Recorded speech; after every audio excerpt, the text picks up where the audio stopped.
우리 2000년도에 세계의 지성이라 손꼽히던 움베르토 에코라는 분을 중심으로 24분이 책을 냈는데 시간박물관이라는 책을 냈습니다. 시간박물관. 이 책의 첫 번째 장의 소제목이 뭐냐면은 시간의 창조입니다. 여기서 어떻게 인간이 시간을 발견하게 되었고, 이것을 어떻게 체계화되었고, 그리고 이것을 어떻게 삶에 적용해 왔는가를 다루고 있습니다. 이 책의 편집인으로서 저자를 대표하는 이 학자인 움베르토 에코라는 이분은 원래 모든 인류의 문화 안에 공통적으로 시간의 창조가 있다고 확인하면서 이런 말을 했습니다. 인류의 가장 위대한 발견은 바로 시간의 발견이다.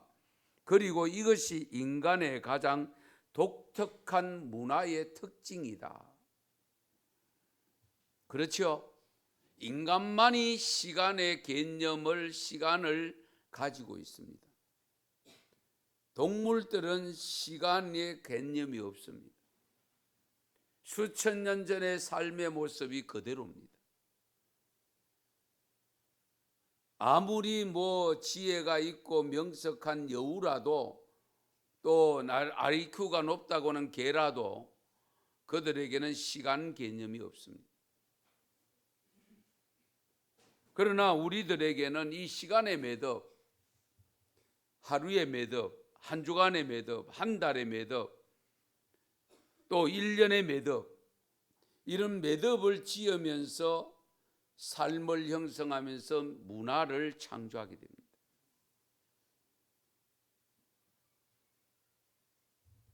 정말 우리 사람들에게 있어서 이 시간의 매듭을 만들고 그 매듭마다 의미를 부여하고 사는 그것으로 인해서 문화가 발전되고 문화가 창출되는 겁니다. 그 의미, 시간의 흐름 속에 한 매듭씩 짓는 그 삶의 의미들을, 그것이 쌓이고 쌓이면 한 사람에게는 인생의 역사가 됩니다. 한 공동체는 공동체의 역사를 이룹니다. 그래서 어느 나라든지 그 나라는 반드시 문화와 역사가 공존하고 있습니다. 교회도 그렇지 않습니까? 교회도 창립 때부터 시작해서 몇 년째 그러면서 무슨 일을 했고 어떤 사역을 했고 그런 매듭을 지으면서 쌓인 것이 교회의 역사고, 그로 인해서 하나님의 뜻을 이루어 가고 있습니다. 우리가 이 시간의 매듭을 잘 짓는 것이 중요합니다. 이것이 우리 삶의 발전의 결정적인 요인입니다.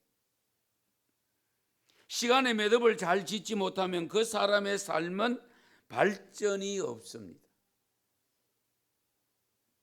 시간의 매듭을 잘 지을 때에 목표가 성취되어지고, 그 성취된 작은 목표에 의해서 또 다른 목표를 세우고, 또 다른 목표를 성취했을 때 또 제3의 목표를 세우고, 그것이 쌓여서 한 인생이 되는 겁니다. 오늘 우리는 한 해를 마감하는 2019년 마지막 송년주일 예배를 드리고 있습니다. 19년은 내게 어떤 해였는지, 한 해 동안 세계적으로 국내적으로 일어난 현상들과 가정적으로 일어난 내가 다니고 몸담고 있는 직장에서 일어난 일과 내 개인에게 일어난 그 모든 일들이 내게 어떤 의미가 있었는가, 내게 어떤 영향을 주었는가 생각해 보셨습니까?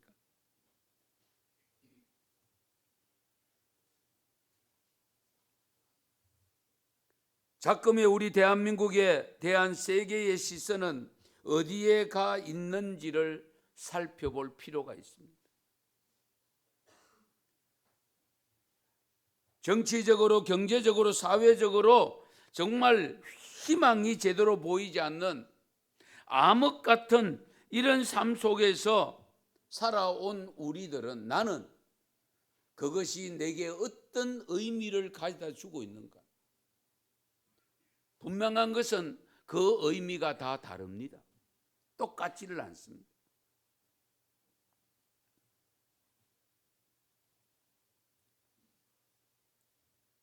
저는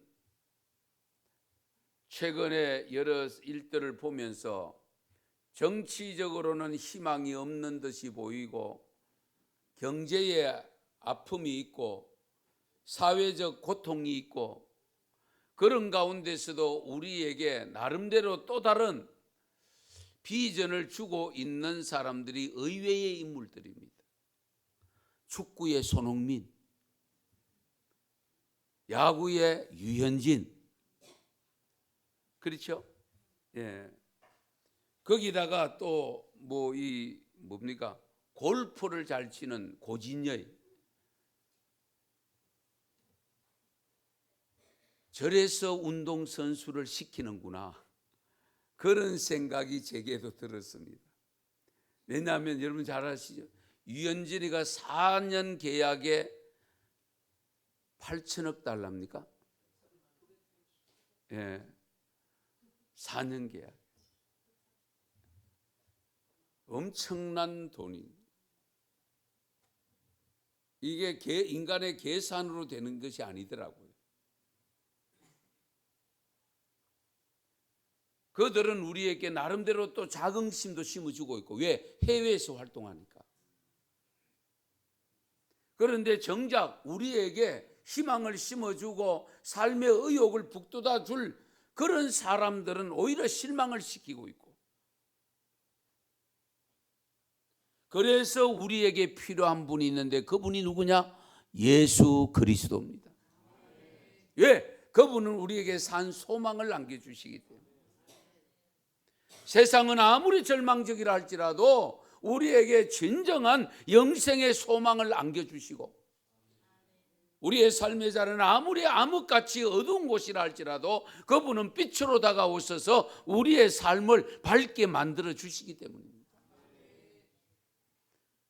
그것을 오늘 이 사도 바울은 그 사역을 감당하면서 자신의 고백을 통해서 우리가 한 해를 마무리하면서 우리가 한순간 한순간을 유종의 미를 거두는 삶이 어떤 삶인가를 가르쳐주고 있는 내용이 오늘 읽은 본문입니다.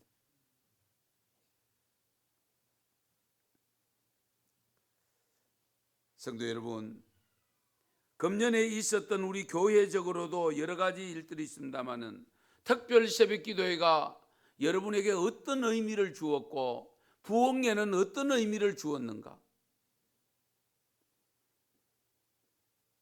정교인 수련회 같은 것을 통해서 여러분 자신이 어떤 의미를 받았는가? 이런 것들을 여러분들이 잘 헤아리셔야 됩니다. 이용해야 되고 기회가 주어졌을 때에 그 기회를 선용할 때에 내 삶의 의미가 부여되는 것이지 그 기회를 사용하지 않으면 아무런 의미가 없는 거예요.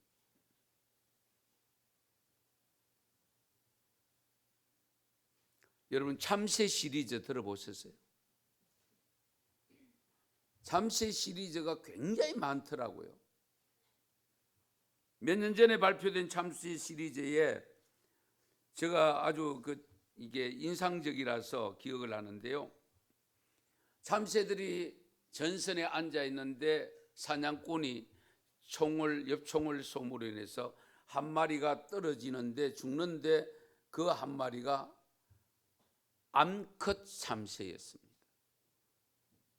아내 참새였습니다. 그런데 이 아내의 참새가 떨어질 때의 연대별로 다 달라요. 고백이. 잘 들어보세요. 1950년대에는 죽으면서 뭐라고 말했는가 하면 남아있는 남편을 향해서 부디 몸조심해요 그랬대요. 60년대에는 먼저 가서 미안하오. 70년대는 내 목까지 살아주세요. 그리고 80년대는 날 두고 가지 마요. 그리고 90년대는 아무리 급해도 내 장사는 치러주고 장가 가시오. 재혼하라는 뜻이겠죠. IMF 이후에는 혼자서 욕 좀 봐요. 나 먼저 가요. 이 인사말을 보면 그 시대를 풍자하지만은 우리에게 주는 의미가 있습니다.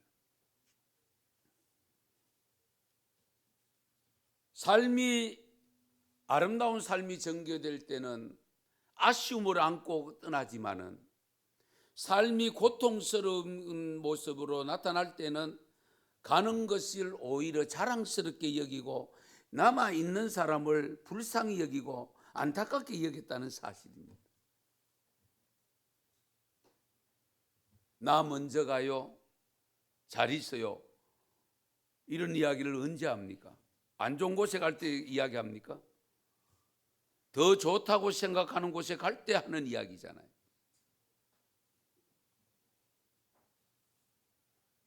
그런 의미에서 우리가 살아가는 삶의 자리를 보면 정말 남아있는 것이 복이 될까? 먼저 떠나는 것이 복이 될까? 아무 생각 없이 사십니까? 잘 생각해 보세요. 그래서 시편 90편 9절에서 12절에 보면 모세를 통해서 고백한 내용이 있습니다. 우리 한번 같이 읽겠습니다. 우리의 모든 날이 주의 분노 중에 지나가며 우리의 평생이 순식간에 다하였나이다. 우리의 연수가 70이요 강건하면 80이라도 그 연수의 자랑은 수고와 슬픔뿐이요 신속히 가니 우리가 날아가나이다. 누가 주의 노여움의 능력을 알며 누가 주의 진노의 두려움을 알리까? 우리에게 우리의 날 계수함을 가르치사 지혜로운 마음을 얻게 하소서. 아멘. 이때부터 우리의 연수가 70이요 강건하면 80이라고 했습니다. 그런데 그 연수 자랑은 슬픔과 수고와 슬픔뿐이라고 했습니다. 그런데 그 시대도 벌써 우리가 날아간다는 표현을 씁니다. 우리가 시간의 빠름의 흐름을 느끼는 정도가 그렇잖아요. 연령별로 20대는 20km, 30대는 30km 시속, 60이 되면 60km고 70이 되면 70km로 빠르게 느껴진다고 표현을 합니다. 이미 이 시편 기자를 통해서 이 고백을 하고 있습니다. 우리가 날아가나이다. 그러면서 누가 주의 노여움의 능력을 알며 주의 진노의 두려움을 알릴까? 우리에게 우리의 날 계수함을 가르치사 지혜로운 마음을 얻게 하소서. 남은 날수를 가르쳐 주십시오. 그래야 그것을 지혜롭게 살 수 있다는 겁니다. 그런데 그 남은 날수를 아는 사람은 아무도 없습니다. 아무도 없기 때문에 남은 날수를 모르기 때문에 우리는 어떻게 살아야 되느냐? 순간순간을 최선을 다해야 됩니다. 그렇잖아요? 언제 어떻게 내가 부름을 받을지 모르기 때문에 오늘이 될지 다음이 될지 아침 잡수고 잘 나가서 출근하고 했는데 볼 수 없는 모습으로 돌아오는 경우도 있고 얼마든지 있잖아요. 그런 의미에서 보면 우리가 하루하루 정말 순간순간을 최선을 다해서 살아야 후회가 없다는 거예요.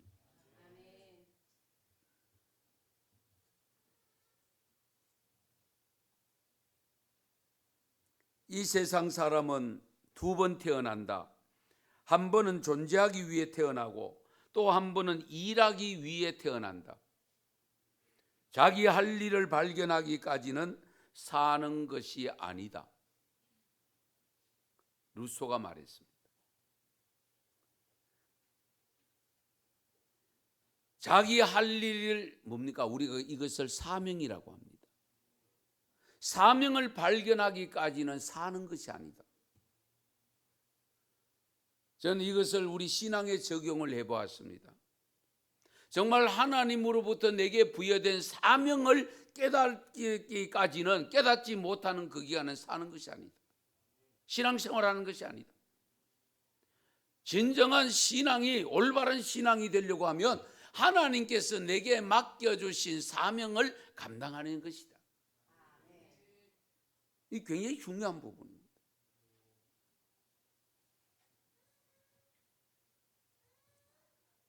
바울은 디모데전서 1장 12절에 고백합니다.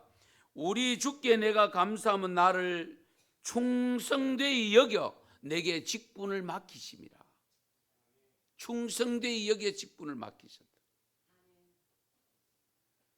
자기가 감당해야 할 일이 하나님이 맡겨주신 것이라고 한다면 이거는 대단히 위대한 발견입니다. 여러분들에게 맡겨주신 하나님의 사명이 무엇인지 정말 이 시간 다시 한번 생각해 보십시오.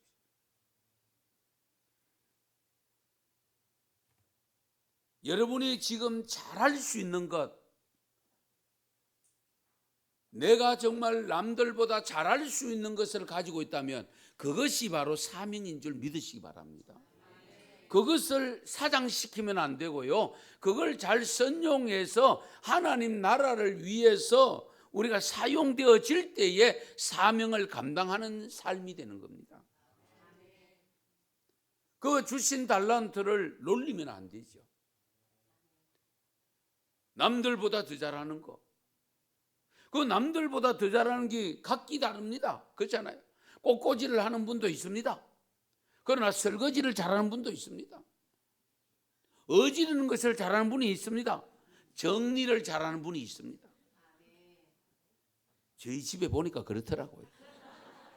네. 그렇지 않습니까? 그러니까 우리가 이 잘하는 것이 곧 내게 사명이라고 했을 때에, 잘 들으세요. 어디를 가든지 저는 가끔 가면 이렇습니다. 여기 내려가서 휴지가 보이고 꽁초가 보이면 죽습니다. 거기다가 욕하고 죽으면은 가치가 없습니다. 예. 아이고, 내가 이렇게 섬길 수 있는 기회를 제공해 주시니 감사합니다. 그러고 하면은 그렇잖아요. 선한 일이 되잖아요. 예를 들어 볼게요. 여러분, 어지럽힌 사람이 없으면 청소부가 필요합니까? 없습니까? 청소부들 전부 다 다른 데 가야 돼요. 일자리 없어요. 흐트러지게 사는 사람 없으면 경찰이 필요 없지. 왜 필요했어요? 그렇지 않습니까? 물론 없으면 좋지만, 그렇다고 해서 경찰 많이 만들기 위해서 죄지라는 건 아니지만 우리가 삶의 의미를 보면 그렇습니다. 그런 의미에서 어떤 것도 여러분 지나치게 불평하고 불만할 것이 아니라 그 있는 것에서 내가 감당해야 될 사명을 찾아서 그것을 감당할 때에 내 마지막 삶의 의미를 확인하게 되어지고, 그것이 쌓이면은 우리가 하나님 앞에 섰을 때도 잘했다 칭찬 들을 것 아닙니까? 우리 하나님께서 창조하실 때도 보면은 6일 동안 창조했습니다. 하나님이 하루에 창조를 다 못해서 6일 동안 창조했을까요? 저는 그렇게 보지 않습니다.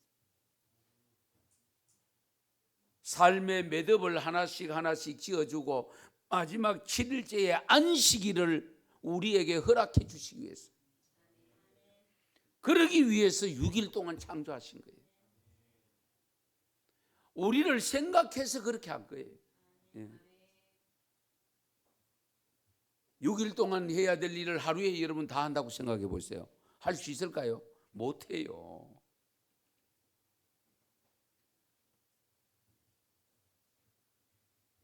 오늘 본문 말씀에서 사도 바울은 말합니다. 내가 일을 마치려 하면은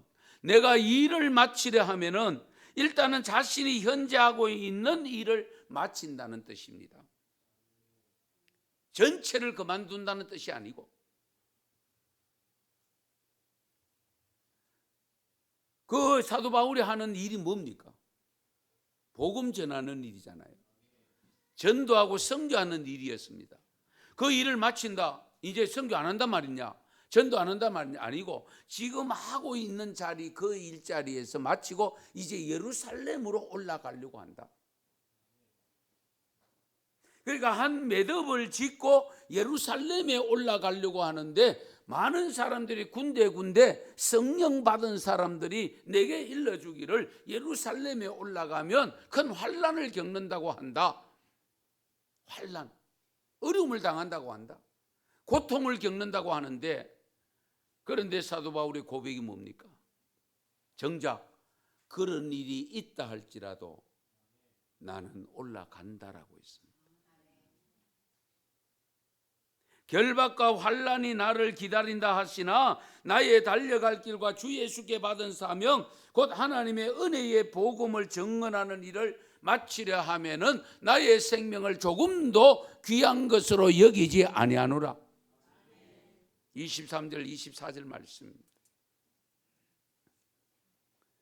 프란시스 자비에르라고 하는 선교사가 있었는데요, 스페인 사람입니다. 포르투갈의 요한 3세 왕의 요청으로 그 왕의 파송을 받아서 인도, 중국, 일본을 선교를 해서, 그래서 별명이 뭐라고 붙었는가 하니까 동양선교의 선구자다, 그런 이름이 붙었습니다. 동양선교의 선구자. 이 세상을 결국은 선교지 현장에서 임종을 맡게 되는데 유서겸 편지를 하나 써놨는데 자기를 파송한 그 왕에게 전하는 내용이었습니다. 그 왕에게 전하는 편지 내용에서 이렇게 적고 있습니다.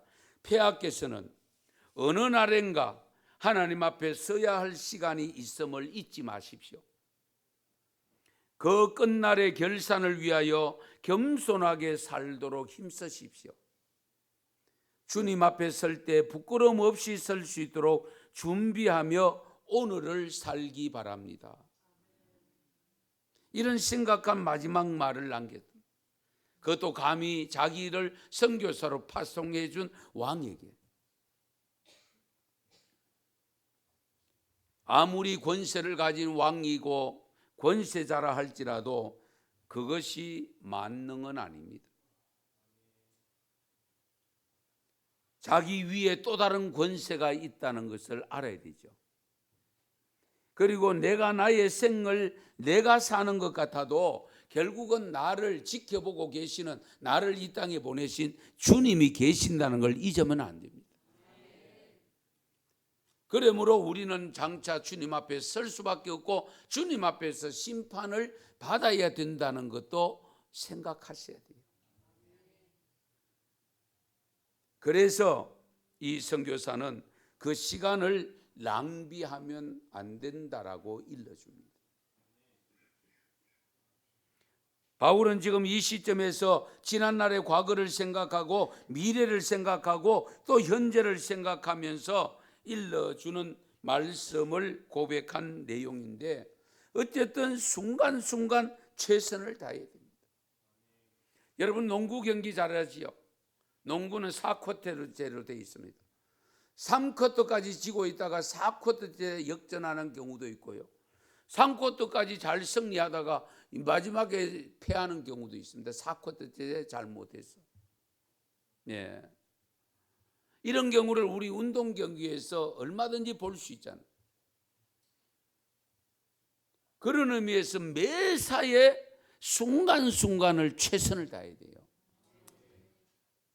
내가 아직 뭐 이렇게 바쁜데 다음에 하지, 기회가 없을 수도 있습니다. 기회가 영영 주어지지 않을 수 있습니다. 지금 할 수 있을 때 해야 되지, 그건 넘기고 나면 다음에 못할 일이 생깁니다.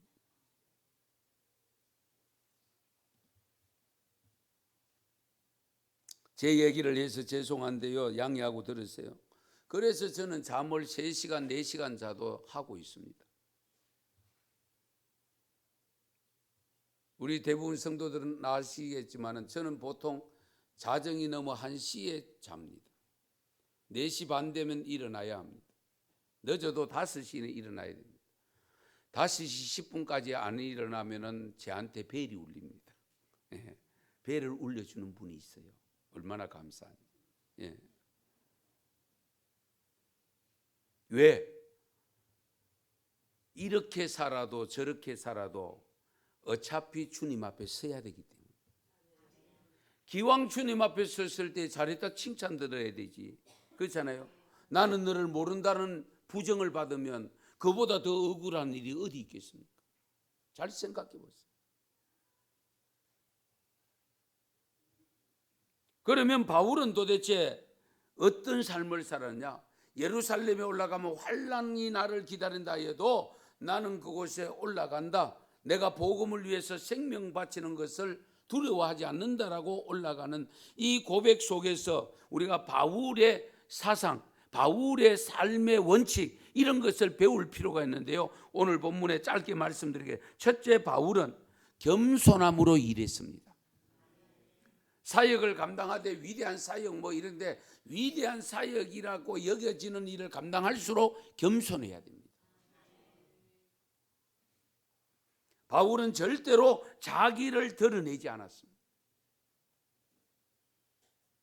아무리 힘든 일을 하고 아무리 좋은 일을 하고 큰 일을 했다 할지라도 그것 때문에 우쭐대거나 그러지 아니하고 늘 겸손한 자세로 했다는 사실.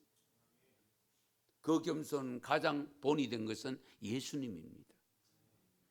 그래서 제자들의 발까지 씻기는 것을 통해서 너희들도 이와 같이 섬기라고 일러주지 않았습니까? 그 섬김이 되기 위해서는 겸손이 필요합니다. 두 번째, 바울은 눈물로 사명을 감당했습니다. 눈물로. 오늘 본문 19절에 보면 사도 바울은 복음을 전하기 위해서 많은 눈물을 흘렸다라고 고백합니다. 눈물로 기도했습니다. 핍박을 눈물로 극복했습니다. 본래 복음을 전하는 선교사 사역은 눈물 없이는 못 가는 길이죠. 마찬가지로 여러분 예수 믿고 팔자 고칠 생각 좀 덜 했으면 좋겠어요. 예수 믿는데 왜 내게 이런 일을 당하느냐? 왜 이런 어려움이 오느냐? 그러면 예수님이 십자가 안 졌지요. 하나님의 아들로서 십자가 지는데 한번 생각해 보세요. 그게 가당찮은 일입니까?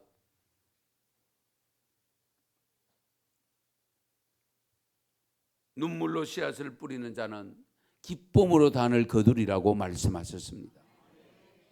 그래서 여러분 눈물 흘릴 일이 있을 때에 비관적으로 생각하지 말고 이 눈물의 씨앗을 통해서 내게 더 중요하고 더 좋은 일들이 분명히 열매가 있다는 것을 믿으시기 바랍니다. 하갈이 울고 있을 때에, 이스마엘이 울고 있을 때에 하나님이 나타나서 너희들은 결코 죽지 않는다. 너희들도 큰 민족을 이룬다고 했습니다.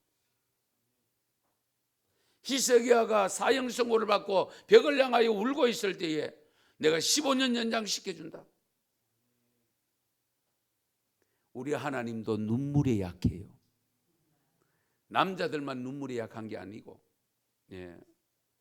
우리 하나님이 눈물에 약해요. 몇 년 전에 읽어보신 분이 있을 겁니다만은 지금은 은퇴해서 시골에 내려가 있는 이재철 목사님이 청년들을 대상으로 쓴 책 이름 아시죠? 청년아 울더라도 뿌려라. 청년아 울더라도 뿌려라. 눈물 흘리면서라도 뿌려라. 그러면 열매를 거두리라. 이 중요한 부분입니다. 복음을 위하여 눈물을 흘리면서 사명을 감당해 보신 적이 있습니까? 내게 맡겨주신 직분 때문에 울면서 그 직분을 감당해 보신 분이 있습니까? 아무쪼록 사도 바울과 같이 주님과 같이 눈물로 사명 감당하시기를 바랍니다. 바울은 세 번째 시험을 참으면서 복음을 전했습니다. 시험 없는 사람 없어요. 어려움 없는 사람 아무도 없어요. 물론 정도의 차이는 있겠지만 인류 역사상 가장 아름다운 작품을 남긴 한 사람이 있었는데요. 그는 불행하게도 그의 생애에 그야말로 말할 수 없는 고난의 연속인데, 고난이 어느 정도인지 한번 들어보세요. 10살 되기 전에 아버지 어머니가 세상을 떠났습니다.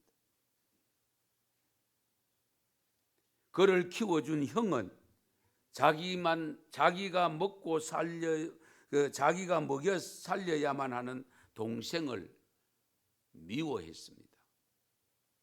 예, 일찍이 아버지 엄마가 돌아가시니까 형이 동생을 돌봐야 되니까, 그러니까 동생들을 미워했다는 거예요. 그 후에 어른이 돼서 결혼한 지 13년 만에 부인이 죽습니다. 재혼을 해서 아이들을 20명 낳았대요. 그런데 그중 10명은 어려서 죽었고요, 1명은 20살쯤이 돼서 죽었고요, 1명은 정신박약아가 되었답니다. 나이가 많아져서 이 사람은 앞을 보지 못하는 장님이 됩니다. 게다가 뇌출혈로 쓰러진 반신불수가 되었습니다. 그러나 이러한 상황 속에서도 그는 계속 작곡을 해서 불후의 명작을 남겼습니다. 그런데 그는 자신이 작곡한 칸타타 또는 오라토리아의 마지막 부분에 항상 SDG라는 것을 사인을 했다고 합니다. SDG가 뭐냐? 솔리데오 글로리아입니다. 솔리데오 글로리아. 어디서 본 것 같죠? 예. 찾아보세요. 어디서 본 것 같은데. 예. 하나님의 영광만을 위하여, 그 뜻입니다. 하나님의 영광만을. 그리고 오르간 연주만을 위한 작품들의 첫 부분에는 INJ를 썼다고 합니다. 인노민 지저스입니다. 예수 이름으로, 예수 이름으로. 그가 바로 독실한 루터교 신자였고 세계 역사상 교회 음악 작곡가들 가운데 가장 뛰어났다고 칭송을 받는 바하입니다. 바하의 삶입니다.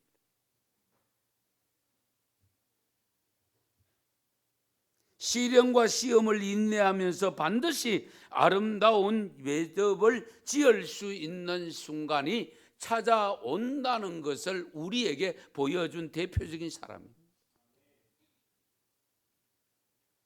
우리 예수님이 십자가의 고난을 당할 때에 인내로 참았더니 부활의 영광이 주어졌잖아요. 아무리 어렵더라도 하나님이 내게 주신 사명이라는 것이 분명하다면 인내하며 참으며 그것을 감당하길 때에 반드시 영광의 열매가 맺어짐을 믿으시기 바랍니다. 네 번째, 바울은 복음을 성실하게 전했습니다. 성실하게. 오늘 본문 20절에 보면 유익한 것은 무엇이든지 공중 앞에서나 각 집에서는 거리낌이 없이 전하여 가르쳤다. 적어도 이 신앙인들에게 필요하다고 여겨지는, 복음을 믿는 사람들에게 필요하다고 여겨지면, 또 불신자라 할지라도 정말 이들에게 복음이 필요하다는 것이 인지가 되어지면 많은 사람이 있든지 개인 집에 가든지 상관없이 자기는 복음을 전했다고 했습니다. 우리는 기회를 너무 많이 엿봅니다. 그러나 사도 바울은 그 기회를 찾아다닌 것이 아니고 주어진 일이 있을 때마다 기회로 삼았습니다. 이 굉장히 중요한 부분이에요.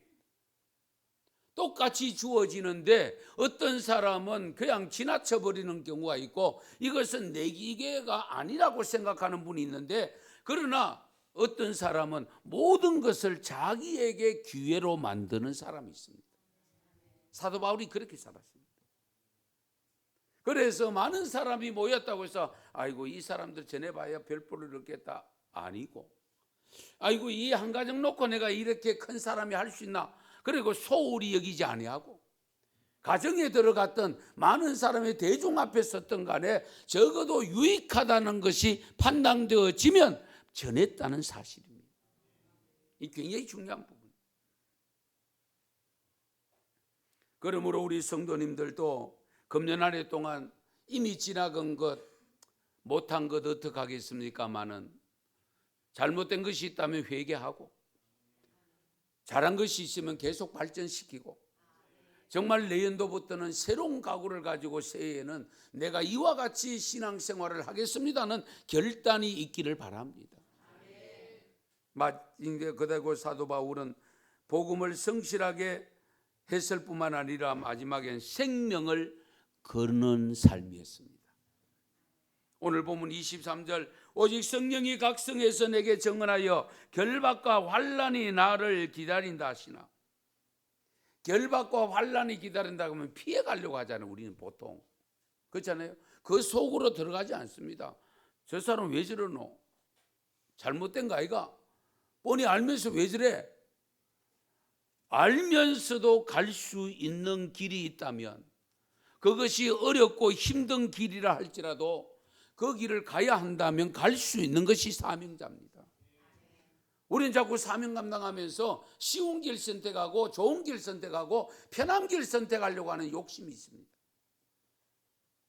적어도 우리가 영생을 얻는 주의 일을 할 때는 아닙니다, 여러분. 십자가를 지고 나를 쫓으라고 했지 십자가를 벗어놓고 나를 쫓으라고 말씀하지 않았습니다.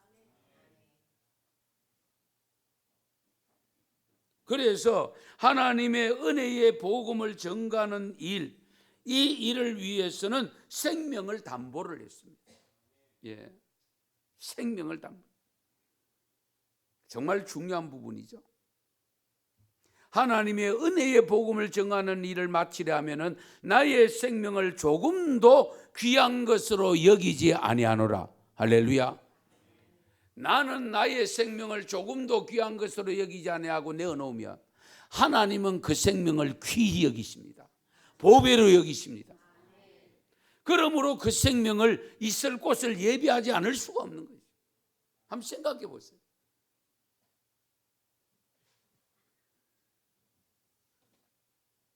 요한 웨슬레 선생님께서 어떤 사람이 이런 질문을 했다고 해서 유명한 얘기로 전해지는 내용인데요. 오늘 밤 12시에 죽는 것이 확실하다면 당신은 무엇을 하겠습니까? 한번 들어보세요.